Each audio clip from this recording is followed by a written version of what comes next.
Hey everyone, welcome back to our channel. If you're new here, please subscribe. I'd really love that. If you're returning, how you doing? What we're going to be talking about today is something that I've talked about in the past, and that is how Dollar General, they only care about lining their pockets, and they could care less about not just their customers, but their employees as well, okay? And most people, they can agree that working a retail job can be quite harrowing at times. Whether it's internal issues, problems with customers, or a whole host of other things that can go wrong, keeping a store running is far from an easy task, right? And those issues are amplified even further when you're a manager. And sometimes it just becomes too much to handle. And that is exactly the circumstance that drove a former Tampa, Florida Dollar General manager to talk about in detail her experience in working for the company. She speaks out against unfair treatment, unequal pay, and various related grievances that she has had with the company. Now, the company fired her for speaking out.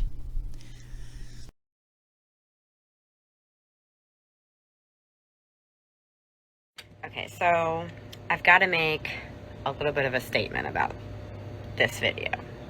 A lot of customers really don't understand what it's like to work for this company. I, however, have been employed with this company in my position for 3 years. I have worked for, this will be my 5th district manager and my 3rd district. So let me give you a little bit of insight as to why that store probably looks like that. A lot of the times it's not lack of the employees working. It's not the lack of the store manager doing their job. It's the simple fact that the store manager probably just fucking gave up because they're tired of it. Now the reason I say that is because I have ran several different kinds of stores myself. This, I believe, is my 5th store I have ran, and every single time I have taken over a new store, my store has always looked like that. Which I'm sure every single person would agree with if they understood what it was like to be a store manager running one of these stores.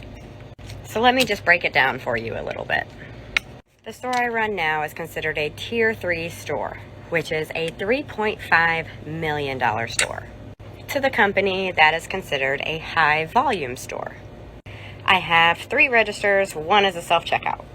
I do over $10,000 a day in sales, and I see no less than 425 customers a day, sometimes upwards of 550 to 600 customers a day, because I'm right next to the fairgrounds and they constantly have events and stuff like that going on. My trucks are no less than 1,650 to 1,700 pieces, equaling about 40 rolltainers.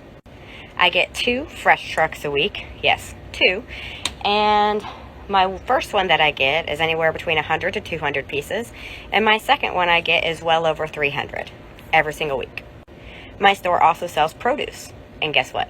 I get 2 deliveries of those a week, so I get 2 produce trucks a week. Now, that basically sums up our workload for the week. But, however, that does not include setting seasonal, setting end caps, getting all of our planograms done, doing price changes, hanging clearance stickers. There's a lot more that goes into what you have to do on a weekly basis here. Now, that being said, let me just enlighten you on something. When I first took over this store in December, I was given 198 hours in budget, which is labor, to be able to pay my crew to help me get all this stuff done. My budget now is 130, but my workload is still the same. Now, Dollar General, of course, they issued a statement in regard to these claims about her workplace and the wages and that the employees are paid, right? And they said, we're disappointed anytime an employee feels that we have not lived up to these goals, and we use these situations as additional opportunities to listen and learn. No, they don't. No, they don't, because they've been, this is not the first time that they've heard about this. They're just going to fire her just so they don't have to listen to it, so they can bring somebody else in who they think is not going to say anything. You know, it's ridiculous. And how many times have we heard that about how Dollar General treats their employees, the dangers that come along with just walking through the front doors of Dollar General. And they said that this isn't the first time that workplace complaints about Dollar General have been raised, according to a 2021 release by OSHA. Right, they are being fined left and right and left and right and up and down and over and out from OSHA. They don't care. And it's really, really sad.